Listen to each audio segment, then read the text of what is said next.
大家好，昨天做了披萨饼的做法，今天呢咱们就开始做披萨了。喜欢吃披萨的朋友呢可以看一看啦。顶部先切好10字花刀，这样好去皮儿。咱们再加上开水，烫了之后，这个表面的皮儿轻轻一扯就下来了。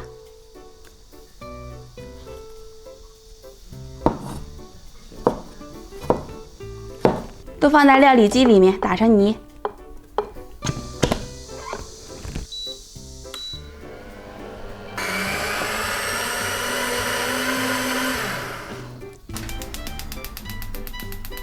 把打好的番茄泥都到锅里，咱们开始炒酱了。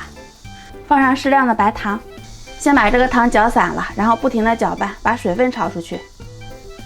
炒了大概有15分钟，咱们这个番茄酱呢已经炒好了，里面的水分呀已经大部分被炒干了。把它盛起来，先放凉。现在我们来炒披萨酱，锅里面放一些黄油，没有黄油的话呢，可以用普通的食用油来代替。黄油融化了之后，咱们加洋葱，炒到洋葱稍微有一些变软的时候，把炒好的番茄酱放进去。爱吃肉的朋友呢，再加一些肉末。炒到肉末发白的时候，咱们开始加调料调味了，放2勺盐，再来一些黑胡椒粉，炒匀就行了。昨天烤的披萨饼皮，咱们提前10分钟拿出来回温一下。